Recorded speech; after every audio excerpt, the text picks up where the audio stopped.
اعوذ باللہ من الشیطان الرجیم، بسم اللہ الرحمن الرحیم۔ السلام علیکم، کیسے ہیں آپ سب لوگ؟ چلیے آج ہم اپنا 5 پارے کا انشاءاللہ العزیز چھٹا رکوع جو ہے وہ شروع کرتے ہیں۔ آپ لوگ بھی سبق نکال لیجئے۔ الم تری الی الذین، کیا تو نے نہ دیکھا ان کو، الذین یزعمون، جو دعویٰ کرتے ہیں، انہم آمنوا، کہ وہ ایمان لائے ہیں، کہ وہ ایمان پر ہیں، بما انزل الیک، جو کچھ اترا تیری طرف، یعنی نبی پاک صلی اللہ علیہ وآلہ وسلم کی طرف، وما انزل من قبلک، اور جو کچھ اترا تجھ سے پہلے، یریدون ان یتحاکموا، چاہتے ہیں کہ وہ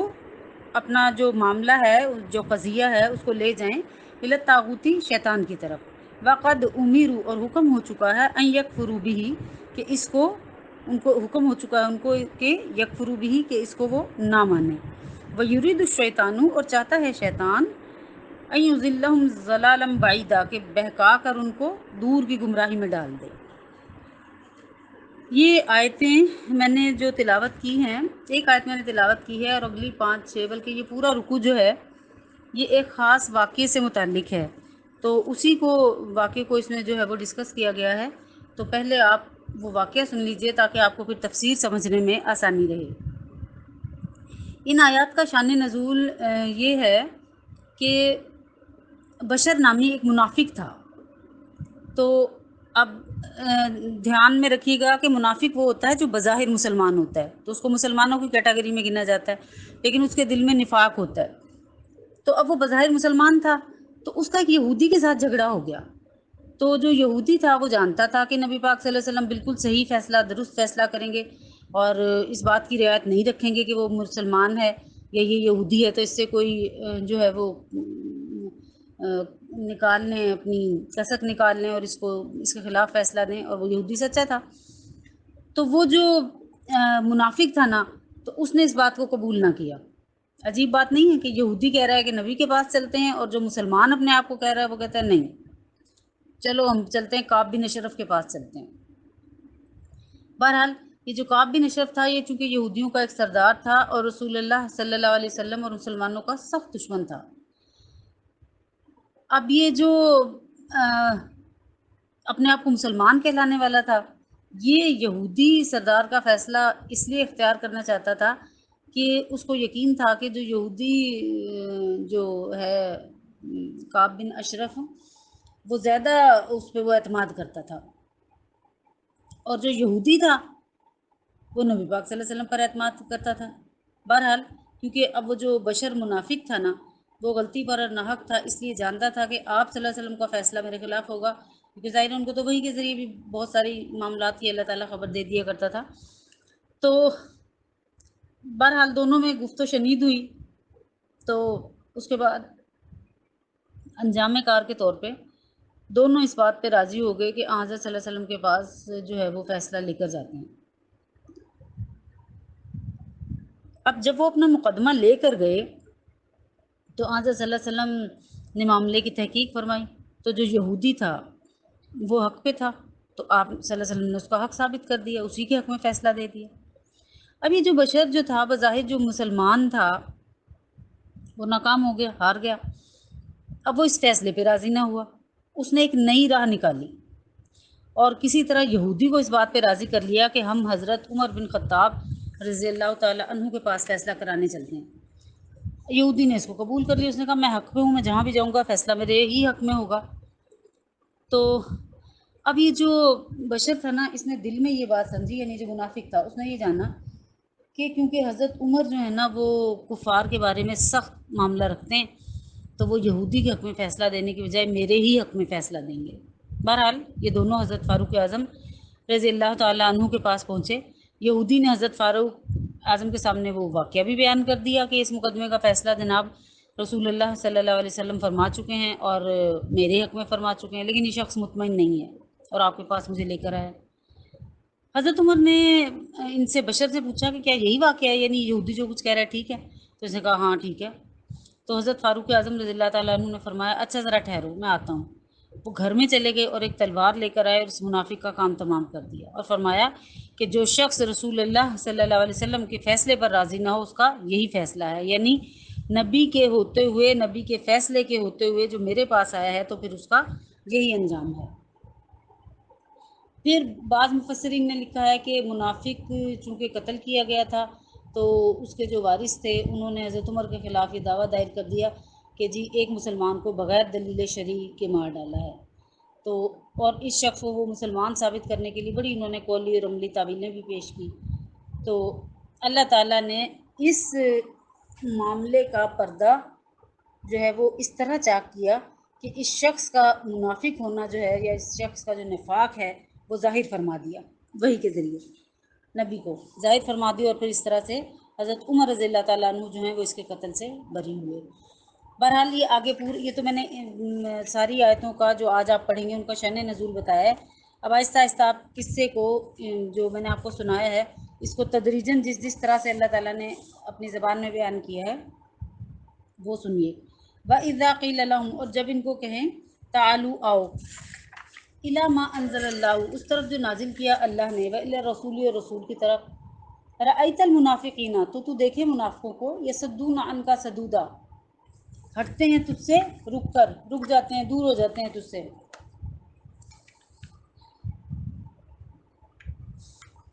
اب دیکھیں یہاں پہ اللہ تعالیٰ نے چونکہ اس کے کہتا تو وہ یہی تھا نا، منافق وہی ہوتا ہے نا جو کہے کہ میں مسلمان ہوں اور دل نفاق سے بھرا ہو۔ تو پہلے یہ اہل کتاب میں سے تھا، پھر یہ مسلمانوں میں داخل ہو گیا، پھر مسلمانوں میں داخل بھی ہوا تو محض زبانی دل سے وہی اس کے جو کفر بھرا ہوا تھا وہی ٹپکتا رہتا تھا، پھر اس کا اظہار بھی ہو گیا جھگڑے کے وقت۔ تو سرکشی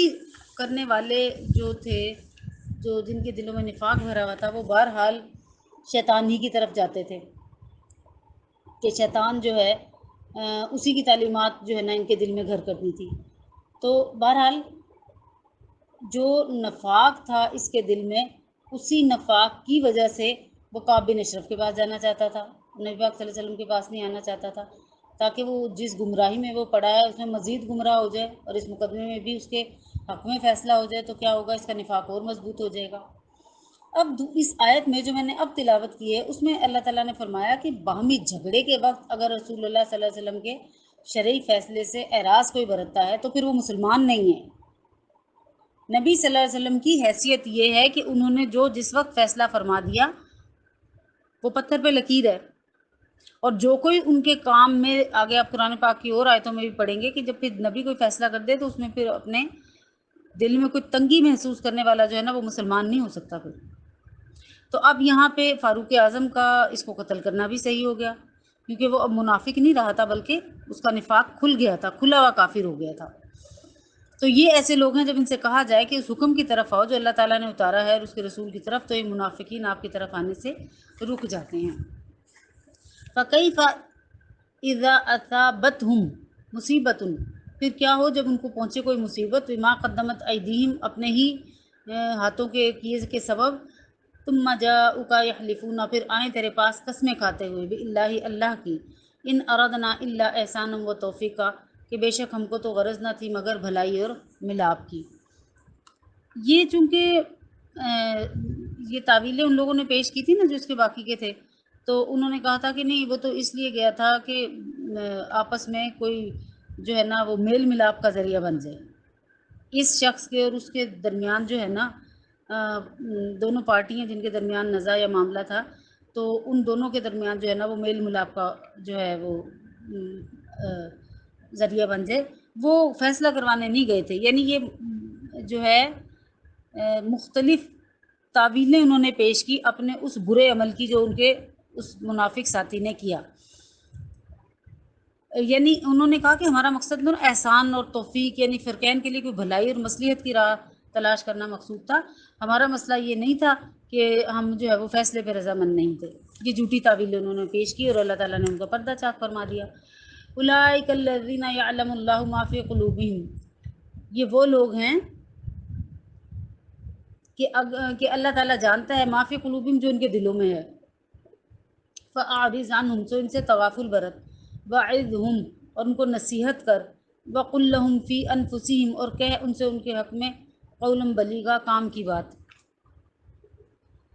اول تو ایک عام ضابطہ اللہ تعالیٰ نے اس آیت میں بتلا دیا کہ ہم نے جو رسول بھیجا ہے وہ اسی لیے بھیجا ہے کہ سب لوگ اس کی فرمان برداری کریں اور اس کے احکامات کی اطاعت کریں جو وہ اللہ تعالیٰ کے احکامات تم تک پہنچاتا ہے۔ تو پھر اس کا لازمی نتیجہ ظاہر ہے یہی ہے کہ جو شخص رسول کے احکام کی مخالفت کرے گا تو اس کے ساتھ کفار جیسا معاملہ کیا جائے گا، کیونکہ در حقیقت اس نے اللہ کے احکام کی جو ہے وہ خلاف ورزی کی۔ اس لیے حضرت عمر نے جو کچھ عمل کیا وہ صحیح ہوا۔ پھر اس کے بعد ان کو خیر خواہانہ مشورہ دیا گیا کہ یہ لوگ تعویلات باطلہ اور جھوٹی قسموں کی بجائے اپنے قصور کا اعتراف کر لیتے۔ اگلی آیت میں آپ دیکھیں گے کہ اللہ تعالیٰ نے انہیں معافی اور استغفار کا جو ہے وہ اندیا دیا۔ وما ارسلنا من رسول، اور ہم نے کوئی رسول نہیں بھیجا الا یطاع باذن اللہ، مگر اس واسطے کہ اس کا حکم مانے اللہ کے حکم سے۔ ولو انہم اذ ظلموا، اور جس وقت وہ لوگ انہوں نے ظلموا انفسہم اپنے نفسوں کے ساتھ برا کیا، جاؤک آتے تیرے پاس، فاستغفر اللہ معافی مانگتے اللہ سے، یعنی اللہ سے معافی چاہتے، واستغفر لہم الرسول، تو رسول بھی ان کو بخشواتا، لوجد اللہ تواب الرحیمہ، تو البتہ وہ پاتے اللہ تعالیٰ کو معاف کرنے والا مہربان۔ یعنی ان کو خیر خواہ ایک خیر خواہی کا مشورہ اللہ تعالیٰ نے دیا کہ جو لوگ تعویلات باطلہ اور جھوٹی قسموں کی بجائے اگر یہ لوگ اپنے قصور کا اعتراف کر لیتے، آپ صلی اللہ علیہ وسلم کے پاس حاضر ہو جاتے، خود بھی اللہ تعالیٰ سے معافی مانگتے، رسول بھی ان کی مغفرت کی دعا کرتا، تو اللہ تعالیٰ ضرور ان کی توبہ قبول فرما لیتا۔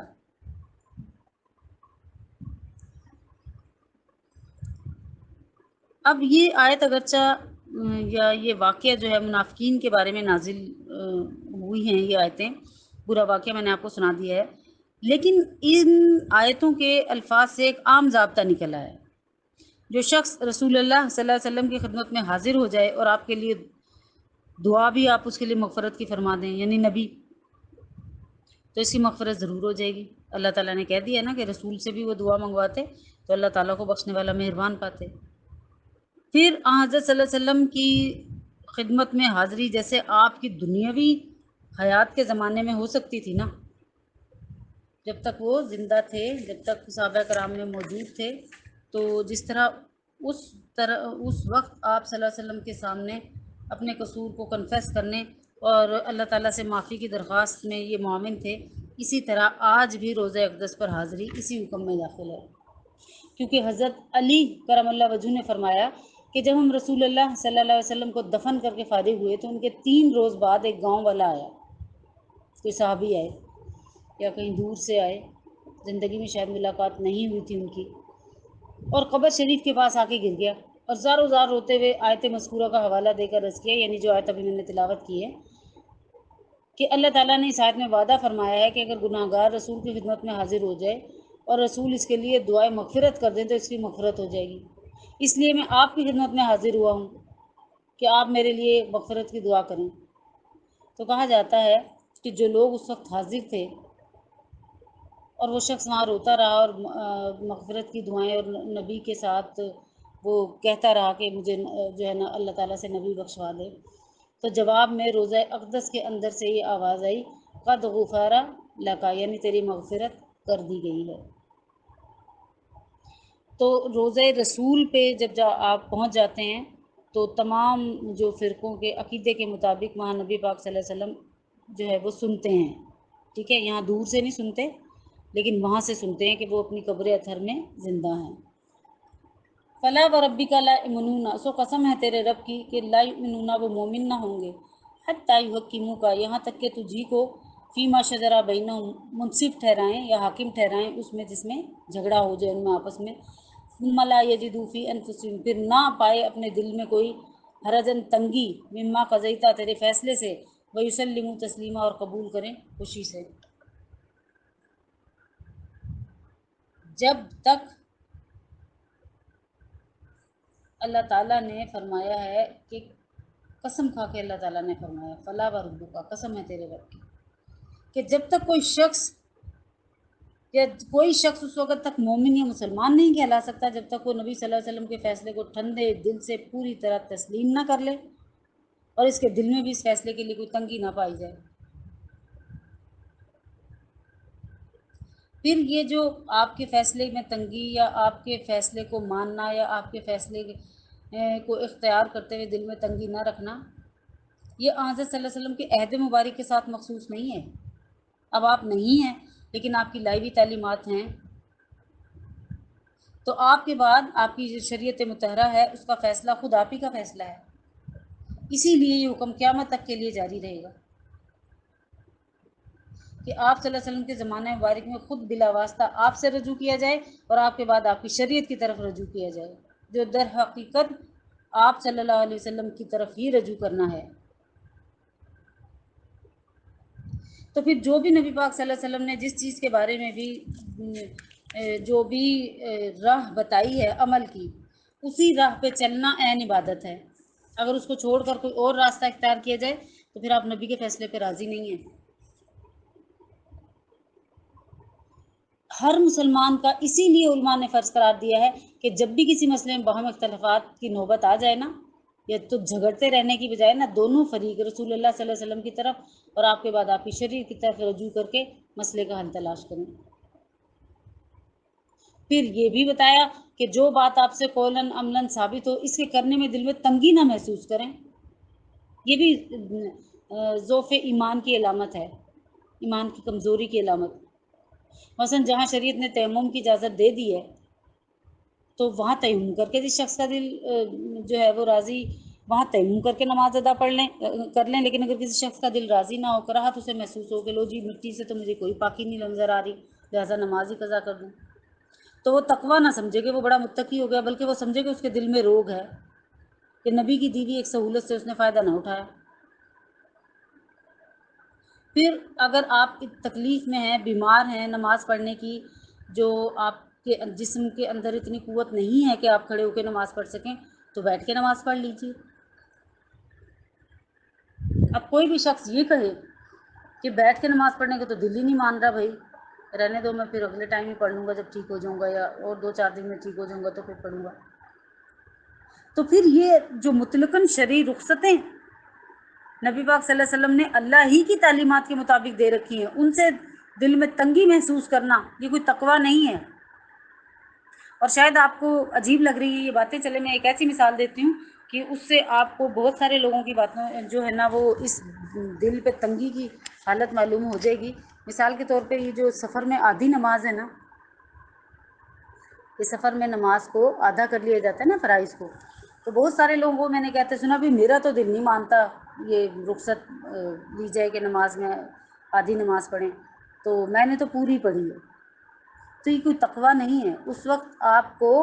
آدھی نماز پڑھنے کو ہی حکم دیا گیا تھا اللہ تعالیٰ کی طرف سے، اس کے نبی کی طرف سے، تو پھر وہی حکم پہ عمل کرنا جو ہے، یا اس حکم کے خلاف دل میں تنگی کیوں محسوس کی کہ جی میں تو پوری پڑھ سکتی ہوں تو میں پوری کیوں نہ پڑھ لوں۔ جو سفر کی شرائط ہیں، 15 دن ہے یا 57 کلومیٹر ہے، تو اس کے مطابق اگر آپ نہیں، وہ 48 کلومیٹر ہے، 48 میل ہے اور 96 کلومیٹر ہے، اگر یہ ساری آپ کی وہ پوری ہو رہی ہیں اور آپ کو جو ہے وہ قصر نماز ہی پڑھنی ہے، قصر نماز ہی کا حکم لگے گا۔ یہاں تک علماء نے لکھا ہے کہ اگر آپ کی نماز حالت سفر میں قضا ہوئی ہے تو جب آپ اس کی قضا ادا کریں گے تو وہ بھی قصر ہی کریں گے۔ مثال کے طور پہ کہیں آپ سفر میں تھے اور 4 فرض عصر کے پڑھنے تھے تو وہ قصر تھے نا، 2 پڑھنے تھے، تو کسی وجہ سے بھی آپ نہیں پڑھ پائے، تو جب آپ اس کی قضا کریں گے تو ابھی 2 ہی کی کریں گے، 4 کی نہیں کریں گے۔ تو یہ جو شریعت نے رخصت دے رکھی ہے، ان رخصتوں کے خلاف دل میں تنگی محسوس کرنا، اپنے آپ کو متقی نہ سمجھیں، بلکہ آپ نے اللہ اور اس کے رسول کے جو احکامات تھے ان سے آپ نے ٹکراؤ کیا ہے۔ نبی پاک صلی اللہ علیہ وسلم نے فرمایا ان اللہ تعالی یحب ان تؤتی رخصہ کما یحب ان یؤتی عزائمہ، یعنی اللہ تعالیٰ جس طرح عزیمتوں پر عمل کرنے سے خوش ہوتے ہیں نا، اسی طرح رخصتوں پر عمل کرنے کو بھی پسند فرماتے ہیں۔ پھر عام عبادات، ذکر، اذکار، جو طریقہ بھی اللہ تعالیٰ نے بتا دیا نا، اس کے رسول نے کھول کے تفصیل سے بتا دیا، اور نبی پاک صلی اللہ علیہ وسلم کا وہ معمول رہا، پھر آپ کے بعد آپ کے صحابہ کا معمول رہا، پھر مسلمانوں کا فرض ہے کہ وہ انہی طریقوں کے اندر رہیں، کوئی نیا طریقہ نہ گھڑ کے بیٹھ جائیں۔